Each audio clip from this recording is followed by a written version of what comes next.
बाकी सारे रास्ते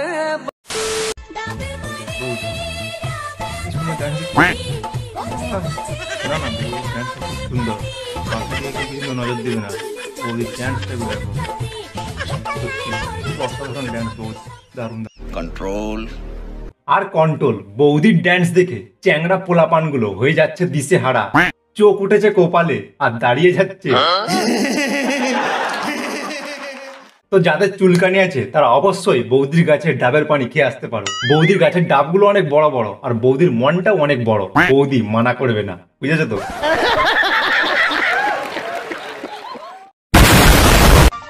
নতুন বৌদি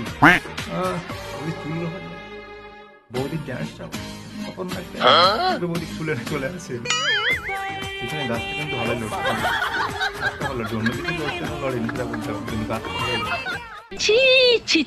ছিচি বলে কোনো লাভ নেই চাচি। সোশ্যাল মিডিয়ার প্ল্যাটফর্ম গুলো হচ্ছে এদের বাপের দিয়া রেন্ডিবাজি করার জন্য এক একটা ফ্যাক্টরি। সকালে ঘুম থেকে উঠেই এদের কাজ হচ্ছে খাও দাও আর সোশ্যাল মিডিয়াতে এসে দোলাও।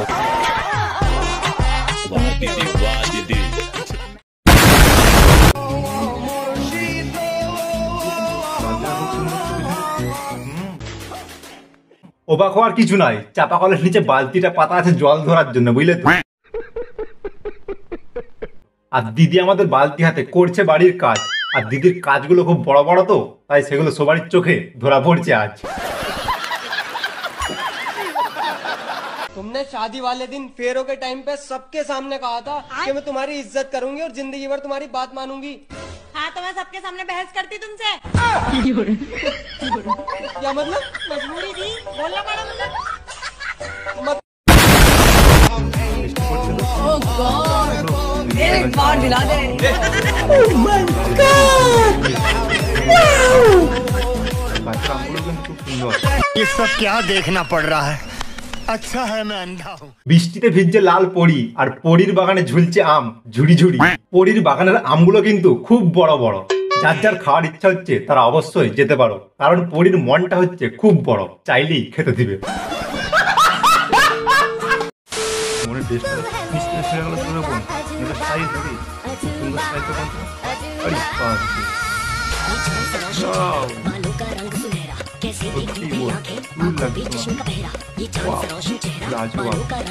এরকম একটা মেয়ে যদি আমার ব্যাটার বউ হতো।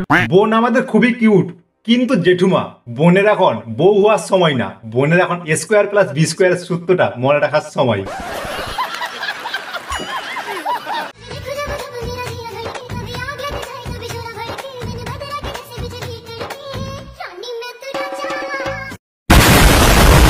পারলে তুমি আমার মন থেকে শিমুলের নাম মুছে দাও। তোর মনটাকে আমি টুকরো টুকরো করে ফেলবো। আমার ভেতরে কোনো কিছুই তুমি খুঁজে পাবে না বাবা, কারণ আমার সমস্ত কিছু শিমুলের কাছে। ও মা গো, তাহলে শিমুলকে শেষ করে ফেলবো। শিমুলের কোনো কিছুই তো তার কাছে নেই বাবা, ওর সবকিছু তো আমার কাছে।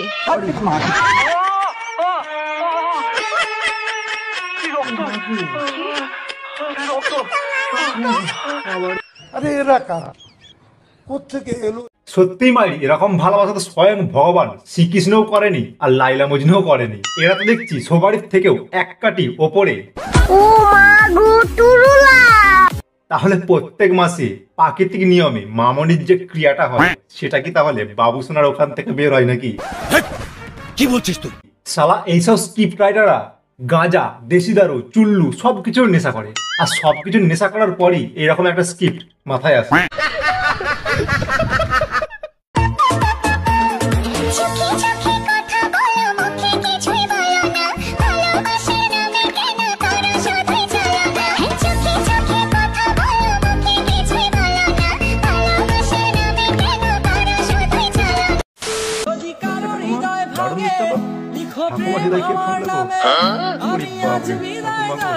খুব কষ্ট হচ্ছে আমার।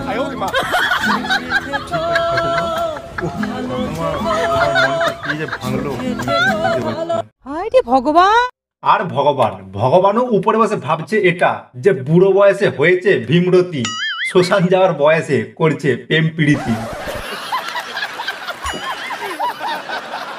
ঠাকুমা তোমার তো তিন কাল যে এক কালে ঠিক আছে, শ্মশানের দিকে অলরেডি একটা পা বাড়িয়েই দিয়েছো, কখন দেখবে হাঁকতে গেছো আর হাঁকার জায়গায় না পেছন দিয়ে জীবনটাই বেরিয়ে গেছে।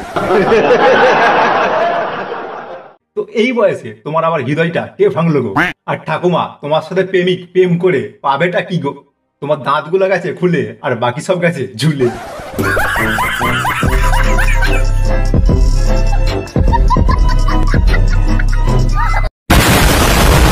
এগুলোকে এর জন্যই কোনো চাইনিজ না, দেখতে সুন্দর হলেই কি হবে, ভিতরটা একবার পচে খাবো।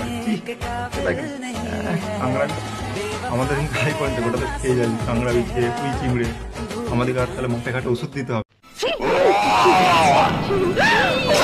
ছি ছি ছি, দেখতে সুন্দর হলে যে তার মনটাও সুন্দর হবে সেটা কিন্তু কোনো কথা না। সারা চাইনিজ মাল, উপরটা চকচকে আর ভিতরটা না পচা গোবরটার মতো। এই জন্যই সালারা উই চিমড়ে, গঙ্গা ফড়িং, আরশোলা কোনো কিছুই বাদ দেয় না, সব পোকামাকড় খেয়ে নেয়। মাঝে মাঝে ভাবি ভগবান এদেরকে কি দিয়ে তৈরি করেছে। পিসির কাছে আমার একটা অনুরোধ, বলছি আমাদের এখানে না বর্ষাকালে তো প্রচুর পরিমাণে কেঁদরাই বেরোচ্ছে, এগুলোকে ধরে প্যাকিং করে চায়নাতে ট্রান্সপোর্ট করা শুরু করতে পারতো পিসি, তাহলে রাজ্যের একটা নতুন ইনকামের পথও বেরিয়ে আসবে আর ও সালাদের খাবার জুটে যাবে।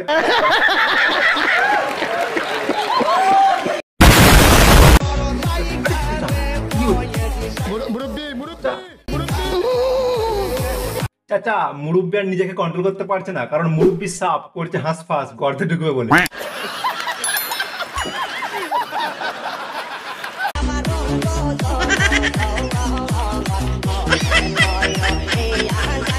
সুটিয়ে লাল করে দেবো নোংরা। তো আজকের এপিসোড এখানেই সমাপ্ত। ভিডিওটা ভালো লাগলে লাইক কমেন্ট অবশ্যই করবে আর শেয়ার করবে, আর চ্যানেলে নতুন হয়ে থাকলে চ্যানেলটা সাবস্ক্রাইব অবশ্যই করে নেবে। ধন্যবাদ।